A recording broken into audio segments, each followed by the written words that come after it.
गुरुर्ब्रह्मा गुरुर्विष्णू गुरुर्देवो महेश्वरः गुरुः साक्षात् परब्रह्म तस्मै श्री गुरवे नमः. हरि ओम तत्सत. हरिपाठाचं चिंतन आपलं सुरू आहे आणि हरिपाठाच्या चिंतनाच्या निमित्ताने आपण सर्वांनी नामस्मरण करावं अशी एक भगवंताची आणि श्री ज्ञानदेवांची इच्छा आहे. आणि ती इच्छा या अभंगामध्ये श्री ज्ञानदेवांनी स्पष्टपणे बोलून दाखवलेली आहे. लक्षात घ्या, संत जेव्हा एखादी आपल्याला गोष्ट करा किंवा बोलून सांगतात तेव्हा ती गोष्ट मला करणीय असते, हा एक महत्त्वाचा विचार आपल्या अंतःकरणात तयार व्हायला पाहिजे. अभंग क्रमांक 21 असं सांगतोय, काळ वेळ नाम उच्चारिता नाही, दोन्ही पक्ष पाही उद्धरती. रामकृष्ण नाम सर्व दोषा हरण, जड जीवा तारण हरी एक. नाम हरी सार जिव्हा या नामाची, उपमा त्या दैवाची कोण वाणी. ज्ञानदेवा सांग झाला हरिपाठ, पूर्वजा वैकुंठ मार्ग सोपा. शेवट काय केलाय? पूर्वजा वैकुंठ मार्ग सोपा या शब्दामध्ये मी तर उद्धरतोच, पण सरते शेवटी तो नाम घेणारा जो पूर्वज आहे, म्हणजे याचा अर्थ त्या नामाच्या पुण्याने ते पूर्वजही तरुण जातात, त्यांचा वैकुंठ मार्ग सोपा होतो. ते समजा मध्ये कुठे अडकलेले असतील इतर योनींमध्ये, तर त्यांना सुद्धा पुण्याची प्राप्ती होऊन ते आनंदाकडे म्हणजे वैकुंठाकडे निघून जातात. ही त्यातली एक भूमिका आहे. तर इथे जेव्हा आपल्याला या अभंगाचा उद्देश समजून घ्यायचा विचार आपल्या पुढे येतो, त्यावेळी काळनेम नाम उच्चारिता नाही, म्हणजे नाम घेण्यासाठी काळाचा नेम नाही, म्हणजे नियम नाहीये. कारण प्रत्येक गोष्टीमध्ये काय आहेत, काही साधनं असतात, त्या साधनांचा नियम असतो आणि त्या नियमात ती साधनं केली तर त्या साधनांचा आपल्याला उपयोग होतो. अदरवाईज ती साधनं आपल्या दृष्टीने निष्फळ ठरतात. हा भूमिका आहे. पण नामाच्या भूमिकेत मात्र अजिबात तसा विचार करण्याची गरज नाही. दोन्ही पक्ष पाही उद्धरती. दोन्ही पक्ष म्हणजे नाम घ्या असं सांगणारा वक्ता हा एक पक्ष, आणि समोर बसलेले सर्व श्रोते किंवा ऐकणारे श्रोते, या सर्वांचा उद्धार नामाने होतो. म्हणजे नाम घेणारे दोन्ही पक्ष आहेत, एक सांगणारा आणि एक ऐकणारा, हे दोन्ही पक्ष उद्धरतात. हा त्यातला महत्त्वाचा विचार आहे. नामांनी सर्व दोषांचं हरण होतं. माझ्यामध्ये जे 3 दोष आहेत, मलविक्षेप आवरण, या 3ही दोषांचं हरण होतं एका नामामध्ये. ही भूमिका तिथे मांडली आहे. आणि पुन्हा नाम जड जीवा तारण हरी एक. मग हरिनामच काय आहे? ते जडांचाही उद्धार करतं आणि जीवांचाही उद्धार करतं. या शब्दाचा अर्थ जडजीव सर्व. सर्व या शब्दामध्ये आणखीन कोणी उरले असतील तर त्यांचाही उद्धार होतो. हा त्यातला एक महत्त्वाचा विचार आहे. म्हणून नामधारक भाग्यवान आहे. त्याच्या दैवाची मुख्य मुद्दा, उपमा त्या दैवाची कोण वाणी, म्हणजे या शब्दाचा अर्थ तो भाग्यवान आहे. म्हणजे त्याचं दैव अत्यंत सुंदर आहे, त्याचं प्रारब्ध अत्यंत सुंदर आहे. जो नाम घेतो त्याचं प्रारब्ध भाग्यवान आहे असा विचार करायला हरकत नाही. आणि त्या नामसाधनेने पूर्वज सुद्धा उद्धरतात. म्हणजे यांचा पूर्वजांचा जर वैकुंठ मार्ग कुठे कुंठित झालेला असेल तर ते सुद्धा उद्धरतात. हा त्यातला एक विचार आपल्या पुढे मांडला गेलेला आहे. असा एक सर्वसाधारण विचार करून झाल्यानंतर मग आपण आता पहिल्या चरणाला सुरुवात करत आहोत. आणि पहिलं चरण आहे, काळ वेळ नाम उच्चारिता नाही, दोन्ही पक्ष पाही उद्धरती. म्हणजे नाम घ्यायचं असेल तर ते अशुभ काळातला विचार आहे का शुभ काळातला विचार आहे, हा विचार नामाच्या ठिकाणी नाही. त्याचं कारण असं आहे, श्री बाबाजी महाराज पंडित म्हणतात की नाम हे वस्तुतंत्र आहे. आपल्याला लक्षात घ्या, काही गोष्टी वस्तुतंत्र असतात, काही कर्तृतंत्र असतात. म्हणजे कर्त्याच्या स्वाधीन असतात. आणि नाम हे मात्र कसं आहे, वस्तुतंत्र आहे. उदाहरणार्थ सूर्याची उष्णता. आता ही सूर्याची उष्णता जी आहे ना, ती वस्तुतंत्राचा विषय आहे. त्याला काही आग लावावी लागत नाही. पण आपण थंडीमध्ये, आता थंडी चालू आहे आणि थंडीमध्ये जर आपल्याला समजा उष्णता निर्माण करायची असेल तर आपल्याला शेकोटी पेटवावी लागते किंवा गॅसवर आपण पाणी गरम करून हात शेकू शकतो वगैरे. अशा सगळ्या गोष्टी आहेत. म्हणजे ह्या ज्या सगळ्या भौतिक गोष्टी ज्या आहेत त्या सगळ्या कशा आहेत, त्या कर्त्याच्या स्वाधीन आहेत. पण नाम मात्र वस्तुतंत्र आहे हे सांगायचंय. या शब्दाचा अर्थ ते नाम मुख्य विचारधारा काय आहे की ब्रह्मच ईश्वर झालं, ईश्वरच विठ्ठल झालं आणि मग विठ्ठलच काय झाला, नामरूपात्मक पद्धतीने आपल्या पुढे प्रगट झाला. म्हणून विठ्ठलच नामरूपात्मक पद्धतीने प्रगट झालेला ब्रह्मरूप आहे. ज्याप्रमाणे ब्रह्म वस्तुतंत्र आहे, अजर अमर, अशा पद्धतीने त्याचा विचार आहे. जेव्हा ब्रह्माच्या वस्तुतंत्राचा विचार करायची वेळ येते, त्याला जन्म नाही म्हणून त्याला स्थिती नाही, म्हणून त्याला मरण नाही. या शब्दाचा अर्थच असा आहे, ते ब्रह्म असतची असे या पद्धतीचं आहे. त्याला कोणी निर्माण केलेलं नाही. आपल्या या जगातली प्रत्येक वस्तू निर्माण झालेली आहे, म्हणून ती कर्त्याच्या स्वाधीन आहे, असे विचार करावे लागतात. सूर्याचं उदाहरण सुद्धा कसं आहे, ते मर्यादित आहे, कारण त्या सूर्याचाही निर्माता तो ईश्वर आहे. ही भूमिका लक्षात ठेवावी लागते. म्हणून इथे नाम वस्तुतंत्र आहे, नाम नामीचा अभेद आहे. या न्यायाने सुद्धा त्याची वस्तुतंत्राची विषयता आपल्या पुढे मांडता येते. हे लक्षात घ्या आपल्याला, की लक्षात घ्यायचं असं आहे की नामाने जर का मला मोक्ष प्राप्त होत असेल, नाम नामीचा जर अभेद असेल, एकहारी नाम असा जर का विचार असेल, तर हरीच नाम आहे आणि हरीच ब्रह्म आहे. अशा पद्धतीने एकहारी आत्मा जीव शिव समा, हरीच आत्मरूपाने सर्वांमध्ये नटलेला आहे. अशा पद्धतीने ते नाम वस्तुतंत्र आहे. मग वस्तुतंत्र असेल तर मी वस्तुरूपच होऊन जातो. हा नामाचा खरा महिमा आहे. म्हणून नामाला शुभ काळ आणि अशुभ काळ ही भूमिकाच नाही, कारण नाम नामीचा अभेद जिथं आहे तो सहजच आहे, पूर्वीपासूनच आहे. पण आत्ता मला तो कळत नाहीये, म्हणून मला नाम घेऊन तो नाम नामीचा अभेद माझ्या अंतःकरणात सिद्ध करावा लागतो. वास्तवात तो मूळचाच सिद्धरूप असलेला नाम नामीचा अभेद मला कळून येतो. म्हणजे जे मूळचं आहे तेच मला कळून येतं, नव्याने काही कळत नाही. पण माझ्या अंतःकरणात भाव तयार होतो की मला काहीतरी नव्याने कळालं आहे. मग ब्रह्माचीच जर सर्वत्र व्याप्ती आहे, सर्वत्र हरीचीच व्याप्ती आहे, तर नामरूपात्मक प्रपंचाचं अधिष्ठान हरीच आहे असा विचार आपल्याला करायला काय हरकत आहे. मग अशा रीतीने प्रत्येक काळ जर मला शुभ करायचा असेल, म्हणजे तिथे शुभ अशुभाचा विचारच करायचा नसेल, तर मला एका नामाशिवाय पर्याय नाही. म्हणून इथे आपल्याला नामाला शुभ अशुभ काळ नाही ही भूमिका आपल्या पुढे मांडलेली. आता त्याचं उत्तर देताना काय करावं लागतं, त्याची एक दुसरी बाजू मांडावी लागते, की आता संध्या इत्यादी किंवा यज्ञ कर्म जी आहेत, त्या कर्म करण्याला वेळेचं जागेचं बंधन आहे. त्यांना शुभ काळ पाहावा लागतो. पंचांगामध्ये कोणता शुभ काळ आहे, शुभ दिवस आहे का, मग शुभ वेळ आहे का, हे सगळे विचार जे आहेत ना, ते संध्या इत्यादी सर्व कर्मांना त्या बंधनातल्या विचारातली भूमिका मांडतात. पण नाम मात्र देशकालाचं बंधनच नाहीये, कारण ते देशकालातीत आहे. वस्तू परिच्छेद निमाला, आत्मा निर्वाळला जगदाकार. मग आता काय झाला, हरी निर्वाळला जगदाकार. अशा पद्धतीने विठ्ठलच जर का जगद रूपाने माझ्या पुढे आलेला असेल, तर त्याच्या नामाला शुभ अशुभता ही भूमिकाच नाहीये. म्हणून नाम ब्रह्म आहे, ब्रह्मच नाम आहे. मग आता काय झालं, ब्रह्म कसं आहे, देश काल वस्तू परिच्छेद रहित आहे, अशी ज्ञानलक्षणा भक्तीमध्ये बोलणी होतात. मग तेच काय झालं, ब्रह्मवस्तू ती हरिरूपाने माझ्या पुढे आली, म्हणून ती सुद्धा काय आहे, ती देशकाल वस्तू परिच्छेद रहित आहे. म्हणून नाम आणि नामीचा अभेदच या अंतःकरणाला आनंदरूप करायला आपल्याला खूप काही एक सुंदर व्यवस्था आहे. म्हणून नामाच्या ठिकाणी शुभ अशुभ विचार अशी भूमिकाच नाहीये. आणि अशी भूमिका नसेल, सर्वत्र त्याचीच व्याप्ती आहे, म्हणजे त्या नामरूपात्मक विठ्ठलाचीच व्याप्ती असेल, तर त्याच्या ठिकाणी अशुभ नावाची गोष्टच नाही. कारण विठ्ठल आणि ब्रह्म दोघेही आनंदरूप आहेत, हा त्यातला विचार आहे. पुढे मग त्याला पुष्ट्यर्थ श्री तुकाराम महाराज किंवा ज्ञानदेव म्हणतात, नाम जप यज्ञ परम. परम शब्दाचा अर्थ श्रेष्ठ, की नाम जप यज्ञ हा श्रेष्ठ यज्ञ आहे असं ज्ञानेश्वरीमध्ये म्हणतात. बाधू न शके स्नानादी कर्म. म्हणजे नामामध्ये जर का मी स्नानादी कर्म केली, तर त्या ठिकाणी मला त्या काळाचं, नंतर त्या देशाचं इथे काहीही बंधन उरत नाही. म्हणजे मी कुठल्या याच्यात, म्हणजे पर्व काळात स्नान करतोय किंवा नाही करतोय ही भूमिका नाहीये. आपल्याला फक्त एवढंच आहे, नामे संध्या नामे कर्म ही भूमिका आपल्या तुकाराम महाराजांची आहे.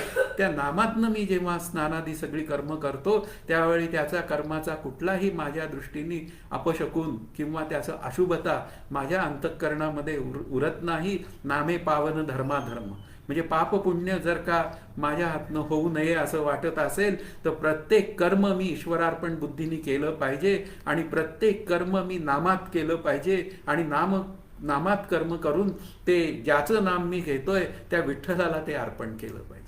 मुख्यतः काय आहे की अर्पण बुद्धीच माझ्या अंतःकरणात निर्माण करण्याचं काम नाम करतं आणि त्यातूनच माझी अंतःकरण वृत्ती नाम घेत जाते आणि पुन्हा असं एकमेकांना सहाय्यभूत असलेलं नाम ते पापपुण्यातीत मला करून टाकतं. हा या सर्वात अभ्यासाचा मोठा विषय आहे. आणि नाम परब्रह्म वेदार्थी, कारण प्रमाण द्यायला पाहिजे ना, तर मग वेदांनी सुद्धा नामाला परब्रह्म रूप मांडलेलं आहे अशी भूमिका श्री ज्ञानेश्वरीत मांडतात. म्हणून नामानेच सर्वत्र शुभभाव पसरतो हा मुख्य विचार आहे. आपण नेहमी कुठेही चिंतन मांडायचा प्रयत्न करतो त्यावेळी आपण चिंतन मांडताना हरिमुखे म्हणा किंवा त्या हरीचं नामस्मरण करतो, रामकृष्ण हरीचा जप करतो आणि अशा पद्धतीने जप केला की सर्वत्र शुभभाव पसरतो. अंतःकरणात काही मलिनता माझ्या अंतःकरणात आलेली असेल तर ती मलिनता निघून जाते आणि मग पवित्रता त्या तिथे निर्माण होते आणि मग त्या निमित्ताने पापपुण्याचे जे काय तिथे काही जर का थोडेसे वास असतील तर ते निघून जातात आणि मी खऱ्या अर्थाने माझ्या आनंदाकडे आपण खूप काही पद्धतीने एक विचारधारा पूर्ण करू शकतो. हा त्यातला महत्त्वाचा विचार आहे. आपल्याला समजावून घेताना जेव्हा विचार करायची वेळ येते ना तेव्हा मात्र खूप काही पद्धतीने आपल्याला समजावून घ्यावं लागतं. हा खरा विचार आपल्यामध्ये आहे. या आसावरी आसावरी आसावरी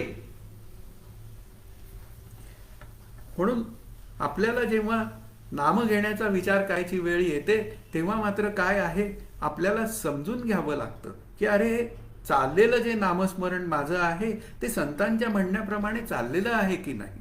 म्हणून त्या गोंदवलेकर महाराजांना तर खूप काही आपण नाम घेताना त्यांच्या विचारधारांना हाताशी धरावं ही खरी मुख्य भूमिका आहे.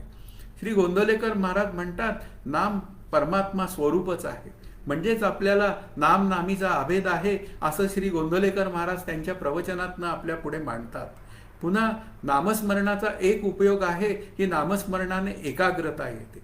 आता ही शुभाशुभ कर्म जी घडतात ती कशामुळे माझ्या अंतःकरणातनं घडतात, कारण त्याचं कारणच असं आहे की ही शुभाशुभ कर्म ही पापपुण्यातनं घडतात. पण मी नामस्मरणात जर कर्म करण्याचा प्रयत्न केला तर पापपुण्यातीत मी होतो आणि शिवाय नामामुळे माझी अंतःकरण वृत्ती शांत होते, हा मला फायदा होतो आणि त्या शांत झालेल्या अंतःकरण वृत्तीत खऱ्या अर्थाने मला माझ्या आनंदाचा लाभ होतो. हा त्यातला महत्त्वाचा विचार आहे. मग हे नामाचं प्रेम मला कसं काय मिळतं, तर हे नामाचं प्रेम श्री गोंदवलेकर महाराज म्हणतात त्या सगुण रामाच्या सहवासातनंच मिळतं. म्हणजेच याचा अर्थ सगुण रामाचा सहवास जर माझ्या अंतःकरणात तयार करायचा असेल तर त्या सगुण श्रीरामाचं मी नाम घेतलं पाहिजे. म्हणून माझं जे नाम आहे ते केवळ रामाच्या प्राप्तीकरता नाम असलं पाहिजे, त्या नामामध्ये सकामता अजिबात नको असं श्री गोंदवलेकर महाराज अगदी निक्षून आपल्याला सांगतात. मग ते पुढे म्हणतात की हेच नाम जेव्हा काय म्हणूया सेटल होतं म्हणजे ते सूक्ष्म होतं तेव्हा नामाने देवाचं अनुसंधान साधतं. म्हणजे मुख्य विचार काय आहे की निधिध्यासन हा विचार ज्ञानलक्षणा भक्तीमध्ये मांडला जातो. तोच विचार या नामाच्या साधनाने अनुसंधानात्मक जीवन, अनुसंधानात्मक नामवृत्ती ही भूमिका आपल्या अंतःकरणात होते आणि मग इतर व्यर्थ जी अनुसंधानं असतात ती आपोआप बाजूला पडतात. म्हणून भवसागर तरुण जाण्यासाठी श्री गोंदवलेकर महाराजांचं म्हणणं असं आहे की नाम हेच एक साधन आहे आणि म्हणून तुम्ही ते नाम घ्या. त्या नामाला काळ वेळ उच्चारिता, पुन्हा त्या नामाला कुठलाही शुभाशुभ विचार तिथे नाही. समर्थही आपल्याला तेच सांगतात की दशा अथवा दशे उपरी अवदसा, म्हणजे माझी स्थिती घरची ही उत्तम असेल नाहीतर अत्यंत कठीण काळाची असेल, पण नामाला सोडूच नका. नंतर म्हणतात नाम घेतच जा. त्याचं कारणच असं आहे हरुषकाळी विषमकाळी, अत्यंत आनंदाच्या काळी सुद्धा नामच घ्या आणि अत्यंत विषम काळी म्हणजे परिस्थिती विपरीत असेल तरी ते म्हणतात नामच घ्या. चालता बोलता धंदा करिता, आता नाम म्हणे वाट चाली, ही तुकाराम महाराजांची भाषा आहे. सर्वत्र एकच भाषा आहे. म्हणून चालता बोलता धंदा करता आपण नामच घ्यावं. त्या प्रत्येक वस्तूमध्ये पदार्थांमध्ये नामाचाच विचार करावा. संपत्ती अथवा विपत्ती काळी, म्हणजे आपली संपत्ती, म्हणजे आपली उत्तम स्थिती असेल किंवा अत्यंत बिघडलेली स्थिती असेल, पण दोन्ही काळी सुद्धा नामच घ्यावं. पर्व काळी प्रस्ताव काळी. आता प्रस्ताव काळी या शब्दाचा अर्थ ग्रहण काळी. मग ग्रहण काळी इतर काही गोष्टी सांगितल्या जातात, हे दान द्या, ते दान द्या. दान देण्याला विरोध नाहीये, पण मुख्य मुद्दा काय आहे, नामस्मरण हे केलं पाहिजे. मग पर्वकाळी नाम घ्या, मग प्रस्ताव काळी नाम घ्या, म्हणून नामस्मरण सर्व काळी करीत जावे, ही त्यांची भूमिका आहे. त्यांनी शुभाशुभ विचार पाहायची काही गरज नाही, कारण जे नामस्मरण सर्वत्र शुभ आहे तिथे अशुभाचा विषयच नाही. मग आता इतर मंत्रांचा काही विचार आहे काय? हो, जे बीजमंत्र असतात ना, त्यांना काही अडचण नसते, ते नाममंत्र म्हणून आपल्याला वापरता येतात. त्याच्यामध्ये जय जय राम कृष्ण हरी आहे, ओम नमः शिवाय आहे, किंवा श्रीराम जय राम जय जय राम आहे. त्या मंत्रांना बंधनं नाहीत. पण इतर मंत्र जे असतात, उदाहरणार्थ गायत्री मंत्र अशुद्ध म्हणला तर काय होऊन जातं, त्याचं जे फळ मिळायचे ते मिळत नाही. मंत्रचळ पिसे लागे सत्वर. म्हणजे याचा अर्थ काय आहे, ते नीट म्हणलं नाही म्हणून आपल्याला पाप लागतं, म्हणजे आपल्याला दोष निर्माण होतो आणि त्या दोषाची फळं मला भोगावी लागतात. म्हणून आपल्याला हे हरिनाम जे आहे ते अत्यंत सोपं आहे. रामाचं नाम घेणं किंवा त्या विठ्ठलाचं नाम घेणं हे अत्यंत सोपं आहे. म्हणून हा दोष हरिनामस्मरणात नाही. उफराट्या नामासाठी सुद्धा वाल्या कोळी तरले ते वाल्मिकी ऋषी झाले, म्हणजे केवढा मोठा झाला त्याचा विचार. आता रामायण लिहिते झाले आणि रामाला म्हणजे भगवंताला प्रत्यक्ष त्याप्रमाणे जीवन जगण्याची वेळ आली, म्हणजे जीवन जगावं लागलं, हा त्यातला भाग आहे. म्हणून इथे हरिनाम बसून घे नाहीतर झोपून घे. अगदी रात्री झोपताना सुद्धा हरिनामात झोपून जावं, सकाळची जाग हरिनामात घ्यावी. म्हणजेच काय झालं, सकाळ रात्री झोपताना जर नामस्मरण असेल तर मध्ये सुद्धा नामस्मरण आहे, म्हणून झोप ही अज्ञान रूप आहे असं म्हणणारे जे आहेत त्यांना हा नामस्मरणातला विचार असा सांगता येतो की झोप सुद्धा आपल्याला ज्ञानमय करता येते. त्यामुळे झोपेचा विचार जर ज्ञानमय करायचा असेल तर आपल्याला हरिनाम घेण्याशिवाय काहीच पर्याय नाही. म्हणून संतही आपल्याला आग्रहाने सांगतात की बाबा तू नाम घे, नामस्मरे नित्य, ते जाणावे पुण्य शरीर. म्हणून नामस्मरणाने हे महादोषांचे गिरीवर रामनामे नासती. म्हणजे इतकं काही दोष गिरीवर म्हणजे डोंगराचे डोंगर इतके जर का दोषांचे असतील पण ते रामनामाने निघून जातात. म्हणून संतांचा आग्रह तेवढ्यासाठीच आहे की एका नामाने तुझी चित्तशुद्धी, चित्तशांती आणि अद्वैत तत्स्वरूपाची प्राप्ती इथपर्यंतचा प्रवास पूर्ण होऊ शकतो. म्हणून नाम हे सर्व दोषरहित साधन आहे, म्हणजे त्याच्या ठिकाणी शुभ अशुभाचा विचार नाही.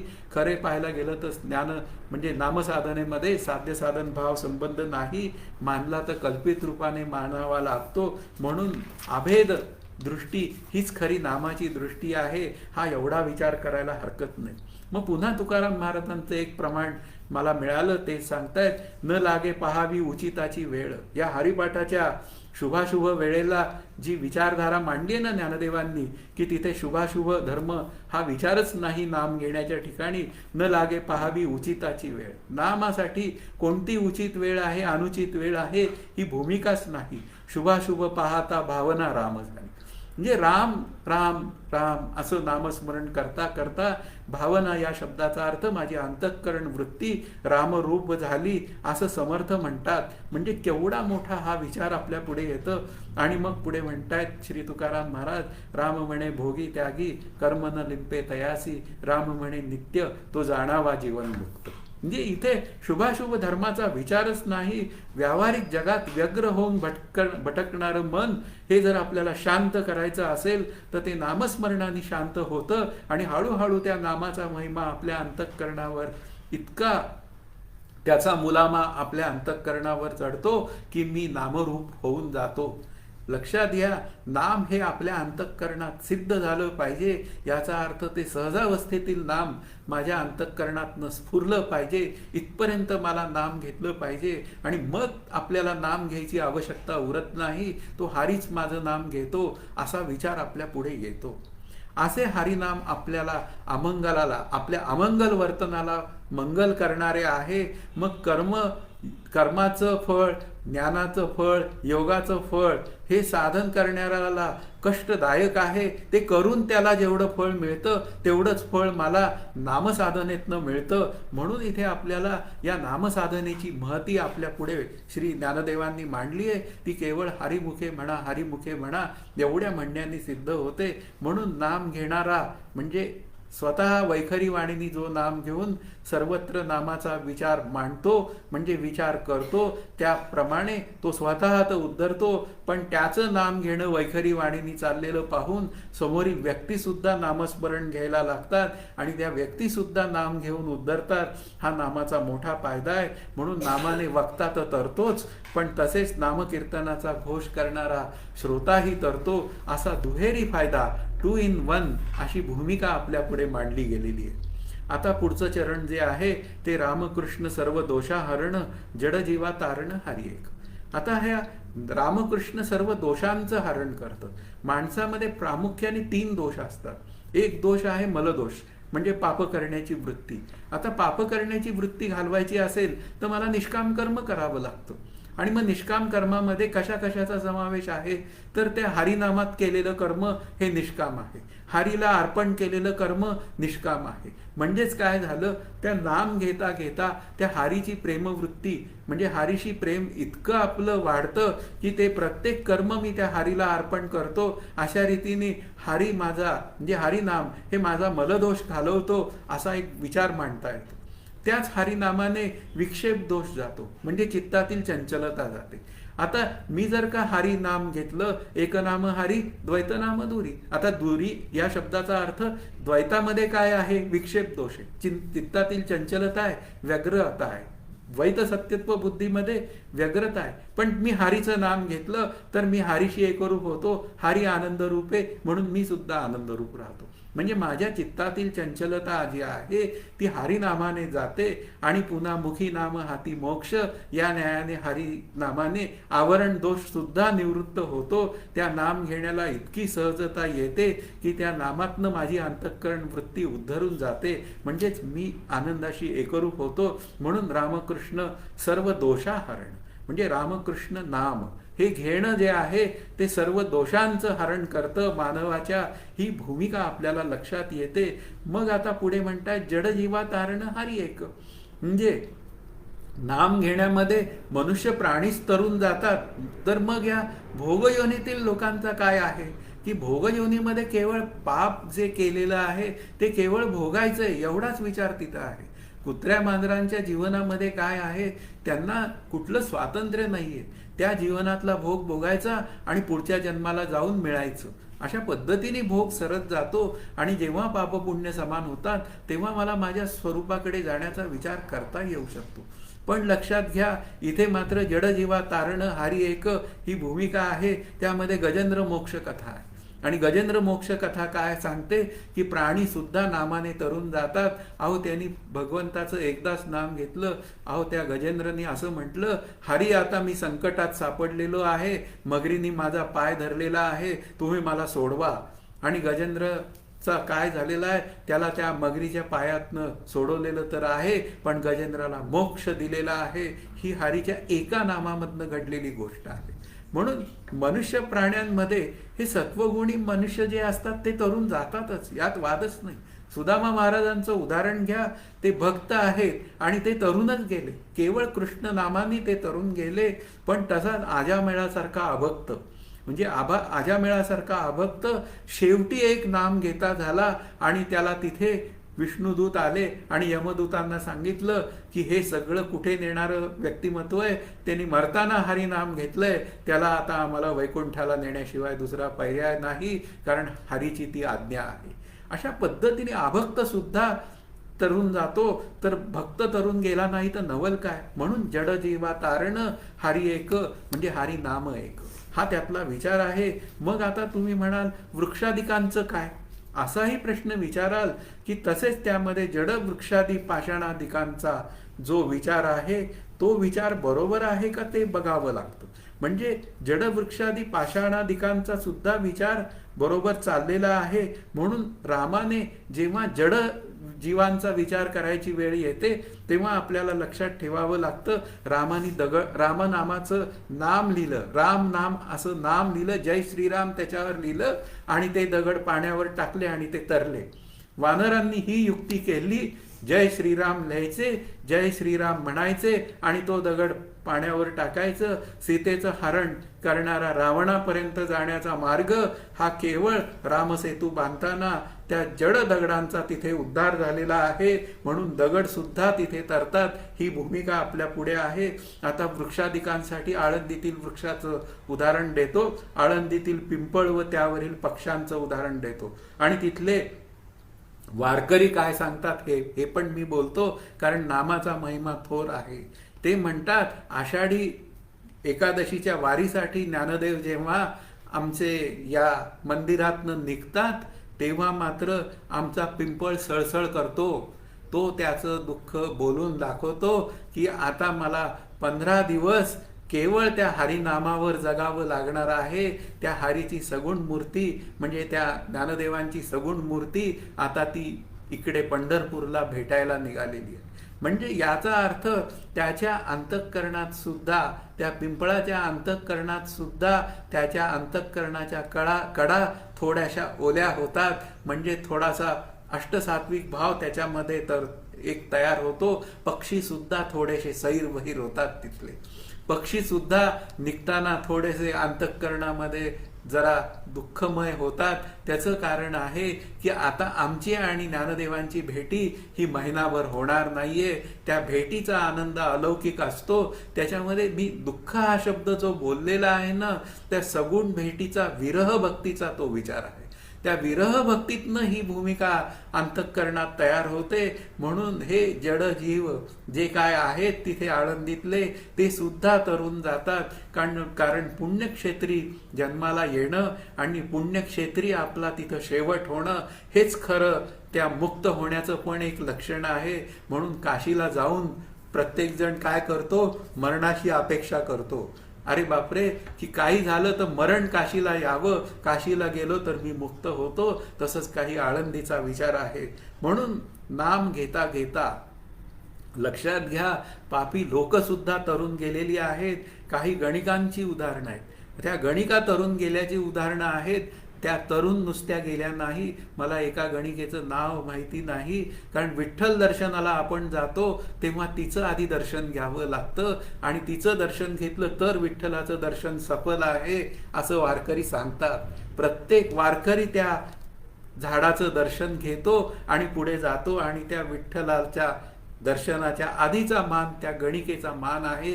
एवढं लक्षात ठेवा. म्हणजे इथे त्या नामाने आपण किती पुण्यवान होतो. त्या नामाने माझ्या सर्व दोषांचं हरण होतं.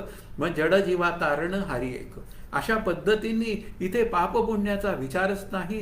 सर्वजण तरुण जाण्याची व्यवस्था एका नामात आहे. श्री संत पदीच्या बहिणाबाईंचा सुद्धा विचार इथे मांडलेला आहे. त्यांच्या संगतीत त्यांची जी काय गाई आणि वासरं होती ती सुद्धा नाम घेऊन तरुण गेल्याची उदाहरणं तिथे संतपदीच्या बहिणाबाईंच्या विचारांमध्ये, त्यांच्या म्हणूया चरित्र ग्रंथामध्ये मांडली गेलेली आहेत. आणि असा हा नाममहिमा खूप मोठा आहे. त्यासाठी आणखीन एक उदाहरण देतो की वृंदावनातील गोपिका आहे, वृंदावनात भगवान श्रीकृष्ण आहे, या दोघांचं सानिध्य आहे. पण इथे महती काय आहे की कृष्णामुळे गोपिका तरुण गेल्या ही महती आपल्या पुढे असते.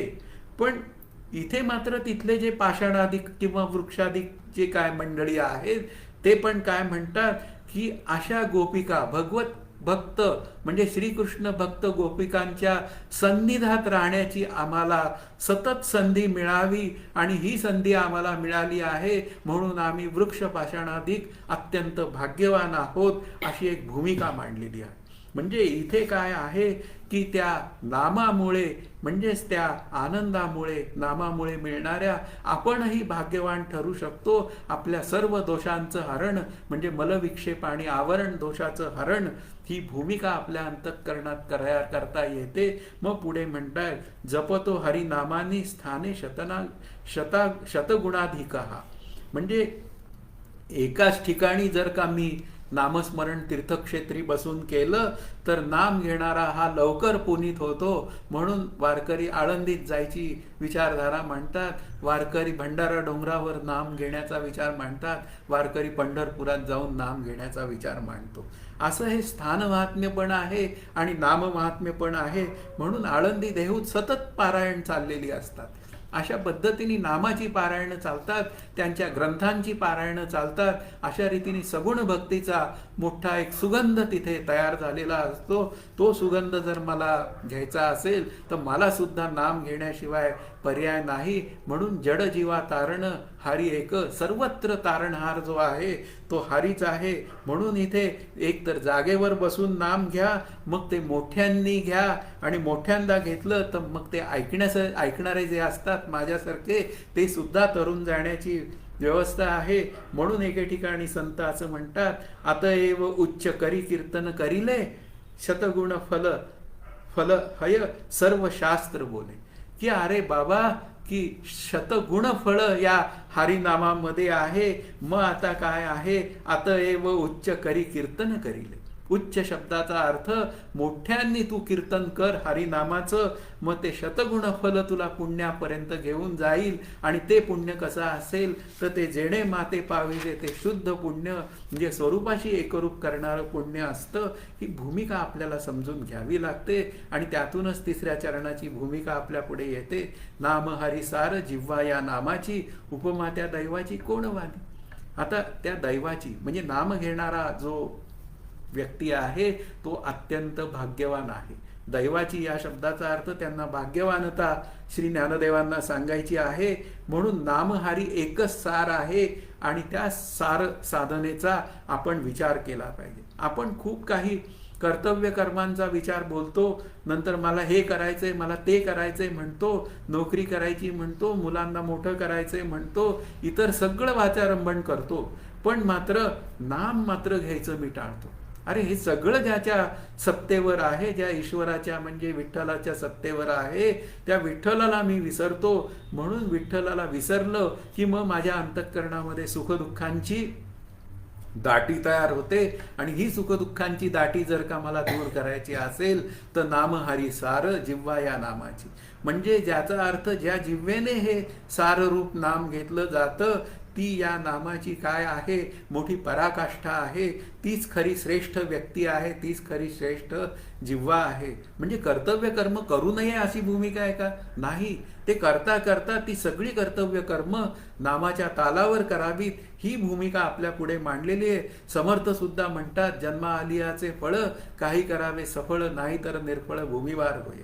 मग मी नामानेच जर का कर्तव्य कर्माचा विचार करायला घेतलो तर प्रथम नाम घेणं हे माझं कर्तव्य कर्म आहे. त्यानेच जीवन सफळ होतं. आणि त्या नामाच्या तालावर जर मी उर्वरित कर्म केली तर मग मला काही अडचण निर्माण होत नाही. कारण जेथे जातो तेथे तू माझा सांगाती. नाम मी घ्यायला लागलो की भगवंत प्रत्यक्ष माझ्या बरोबर असतो आणि त्या प्रत्यक्ष भगवंताच्या भूमिकेतनं माझी सगळी जी काय भगवंताला आवडेल अशी सगळी कर्म होतात आणि त्या कर्मातनं मी उद्धरतो आणि भगवंत माझा हात धरून माझा उद्धार करतो. ही भूमिका लक्षात घ्या. म्हणून पुन्हा वाचेने नाम घेतच जावं, कानाने ते ऐकतच जावं आणि डोळ्यांनी त्याचं प्रत्यक्ष रूप सर्वांमध्ये पाहावं. अशा रीतीने ज्ञानेंद्रिये आणि कर्मेंद्रिये ही सगळी नाम साधनेच्या निमित्ताने रुजू करून टाकावीत, नामसाधनेला वाहून टाकावीत. आणि अशी जर वाहून टाकली तर मी माझ्या आनंदाशी एकरूप व्हायला वेळ लागत नाही. मग आता हे नाम कसं घेतलं पाहिजे? त्याला श्री बाबाजी महाराज पंडित असं म्हणतात, मेंढ्या जशा कायम ब्या ब्या ब्या ब्या करीत असतात त्याप्रमाणे माझं नाम कायम आलं पाहिजे. रामकृष्ण हरी विठ्ठल केशवा ही भूमिका जी आहे ना ही सतत आली पाहिजे. जसं या मेंढ्या सतत ब्या ब्या ब्या ब्या करतात तसंच सतत माझ्या अंतःकरणात ते नाम स्फुरलं पाहिजे. म्हणजेच मी या भोगयोनीत त्या भोगयोनीत आहेत म्हणून त्यांचं तसं आहे. पण मी जर का नामाचा विचार म्हणजे नामस्मरण सतत केलं तर मी मुक्त होतो. याला एक अभंग श्री तुकाराम महाराजांचा आहे, फार सुंदर अभंग आहे. त्याचं थोडंसं स्पष्टीकरण करतो. न कळे ते कळो येईल उगले, नामे या विठ्ठले एकाची या. एका नामाने म्हणजे या एका विठ्ठलाच्या नामाने जे मला कळत नाही ते कळू येते. म्हणजे मला ब्रह्म माहीत नाही, ब्रह्म म्हणजे काय माहीत नाही, त्याच्याबद्दलची जी काय ज्ञानलक्षणा भक्तीमध्ये असत्वापादक, अनानंदापादक, अज्ञानापादक अशी जी काय आवरण दोष मानले जातात ते सगळे एका नामाने जातात. त्याचा विचारही त्याला करावा लागत नाही, कारण एक नामच आनंद रूप आहे. अशा पद्धतीने न कळे ते कळो येईल हा मुख्य काय आहे. नामे या विठ्ठले एकाची या, न बोले ते बोलो येईल उगले. नामे या विठ्ठला, नामे या विठ्ठले एकाची या. म्हणजे जे बोलायचंय ना तेच बोलणं माझ्या अंतःकरणातनं सतत फुरेल. म्हणजे त्याचा अर्थ मी नाम घेईन, समोरचाही नाम घेईन. म्हणजे माझं बोलणं जे काय आहे, जे बोलू नये ते बोलणं बंद होईल आणि जे बोलायचंय ते बोलणं चालू होईल. ते केवळ नामच आहे. न भेटे ते भेटो येईल आपण. म्हणजे याचा अर्थ काय आहे, विठ्ठल माझ्या भेटीला येईल. न भेटे ते भेटो, कारण तो मला इतर गोष्टीतनं भेटत नाही. पण मी विठ्ठलाचं नाम घ्यायला लागलो तर मग हरीची या दासा, मी विठ्ठलाचा दास, मग हरी दाही दिशा, अशा प्रत्येकामध्ये माझ्या अंतःकरण वृत्तीत विठ्ठल पाहण्याची सवय होते आणि प्रत्येक वेळी मला विठ्ठल भेटल्याचा आनंद येतो. म्हणजेच याचा अर्थ एक नाम घ्या, एवढी भूमिका तुकाराम महाराज म्हणतायत. अलभ्य तो लाभ होईला अपार, नाम निरंतर म्हणता वाचे. हा अलभ्य लाभ आहे. आपण या मनुष्य जन्मात आलो, हा एक अलभ्य लाभ, आणि या मनुष्य जन्मामध्ये मी नाम घेतो, हा त्यातला दुसरा अलभ्य लाभ. आता तो अलभ्य लाभ कसा आहे तर अपार आहे. तो अपार शुद्ध परमात्मा मीची असे, ही भूमिका या नामाच्या निमित्ताने पूर्ण होऊ शकते. म्हणून नाम निरंतर म्हणता वाचे. म्हणून त्या नामाचा महिमा आपण वाचेने म्हणावा आणि समोरच्यालाही तो ऐकवावा. त्याने त्याचाही उद्धार होण्याची व्यवस्था आहे. आता सर्वात महत्वाचं तुका म्हणे जीवा आसक्त सर्व भावे, तर तिला नावे विठोबाच्या. म्हणजेच काय झालं की हे सर्व आसक्तपणा माझ्या अंतःकरणात जर असेल, तो आसक्तपणा अंतःकरणातला दूर करायचा असेल तर केवळ एका विठोबाचं नाम घ्या आणि मी हा देहादी प्रपंच तरून जाईल. हा हरिनामाचा खरा महिमा आहे.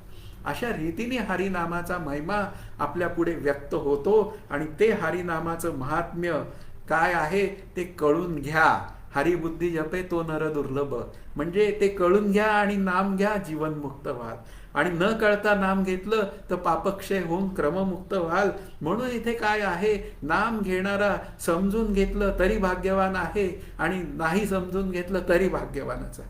म्हणून इथे काय आहे, नाम पारमार्थिक भाग्यवान ठरतो, त्याची आसक्ती निघून जाते, भक्तिप्रेमाचं नित्य निरतिशय सुख हे त्याला मिळतं. म्हणून इथे काय आहे, नाम हरिसार जिव्हा या नामाची. मग भक्ती सुख.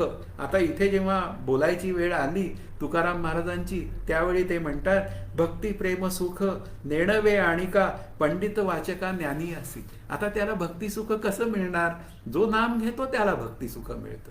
मग आत्मनिष्ठ जरी झाले जीवनमुक्त, ज्ञानलक्षणा भक्ती करणारा आत्मनिष्ठ होतो, म्हणजे स्वरूपाशी एकरूप होतो आणि झाले जीवनमुक्त, तरी भक्ती सुख दुर्लभ त्या.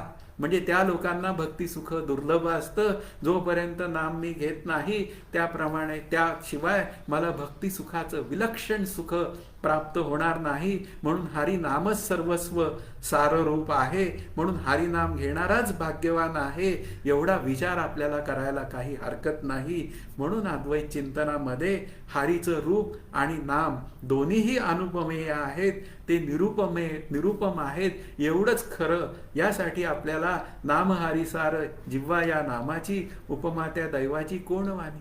अशा रीतीने हरिनाम घेणारा हरिभक्त होतो आणि हरिभक्त होऊन त्याला भक्तीचं तू देव मी भक्त अशी भूमिका श्री तुकाराम महाराजांनी मांडली आहे.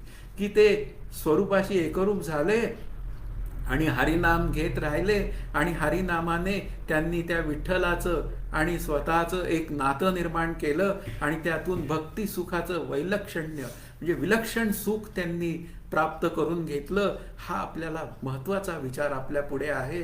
म्हणून हा तिसरा चरण आपल्याला या नामाची महती अशा पद्धतीने बोलतो.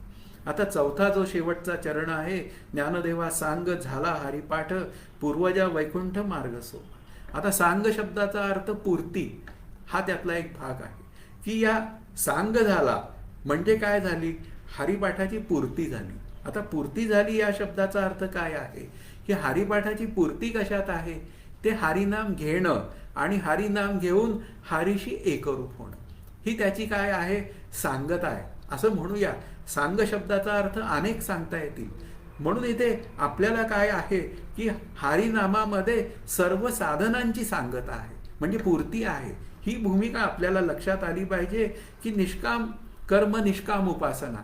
काय करायचं, नाम घ्यायचं. म्हणजे इथे काय आहे, काही जरी विचार आला ना तर त्याचं उत्तर नाम घेणं आहे. चित्तातील चंचलता घालवायची आहे, नाम घे. आवरण दोष घालवायचा आहे, नाम घे. म्हणजे इथं काय आहे की आपल्याला जे काय विचार सांगितलेले आहेत संतांनी, ते हरिनामामध्ये तू सर्व कर्म कर, त्याने तुझ्या चित्तातील दोषही जातील आणि तू आवरण दोष मुक्त होऊन तू ज्ञानस्वरूपाशी एकरूप होशील. म्हणून तू काय कर, एकच नाम घे, बाकी तुला विचार करण्याची काही गरजच नाही. आता काही करू नये, काही करावं अशा भूमिका मांडल्या जातात, पण ती एका नामामध्ये या सर्व गोष्टींची पूर्तता होऊन जाते. म्हणून श्री ज्ञानदेव म्हणतात, मला भगवत प्राप्ती झाली ती केवळ हरिनामाने झाली आणि म्हणून मी हरिनामस्मरण करतो, अजून सुद्धा मी हरिनामस्मरण करतो, ही भूमिका आहे. म्हणून कर्माचं अंग निष्कामता जरी असलं तरी हरिनामाने ती निष्कामता आपल्याला प्राप्त होते. विवेक वैराग्य समाधी षटक अशी पुन्हा ज्ञानलक्षणा भक्तीमध्ये साधनं सांगितली जातात.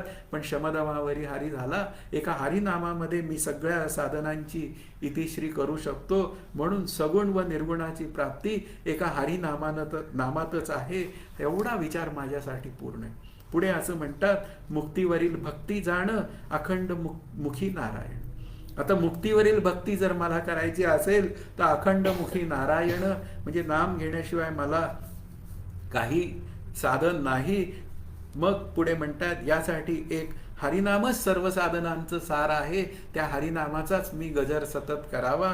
म्हणून मरणाच्या वेळी पुन्हा ते अजामेळ उद्धरले, वाल्या कोळी वाल्मिकी ऋषी झाले. मग याचा अर्थ अनेक जण क्रममुक्त होऊन वैकुंठी गेले. पूर्वजा वैकुंठ मार्ग सोपा. या नामामुळे पूर्वजांचा मार्ग सुद्धा, आपल्या पूर्वजांचा मार्ग सुद्धा वैकुंठाचा सोपा होतो, असं श्री ज्ञानदेव सांगतात. म्हणून आता फक्त एकच अट आहे ज्ञानदेवांची की नाम घ्या, त्या नामामध्ये सकामता नको. केवळ निष्कामतेतनं मी माझं नामस्मरण केलं तर मी हरीशी एकरूप होण्याची एक सुंदर संधी माझ्या पुढे आहे. असा हा एक अभंग आपल्या पुढे एक अभ्यासाची विचारधारा मांडतो. म्हणून नामाला कुठलंही शुभाशुभ काळ, वेळ, स्थान वगैरे याचा विचार करायची गरज नाही. केवळ नामस्मरण मी करावं, त्यामुळे माझे पूर्वज सुद्धा उद्धरतात. हा त्यातला एक महत्त्वाचा विचार जर आपण केला तर या नामाचा महिमा केवढा मोठा आहे या अभंगाच्या निमित्ताने आपल्याला कळून येईल. आजचं चिंतन संपलेलं आहे, तर आज इथे आपण थांबूया. जय जय रघुवीर समर्थ. हरि ओम तत्सत. श्री पांडुरंगाय नमः.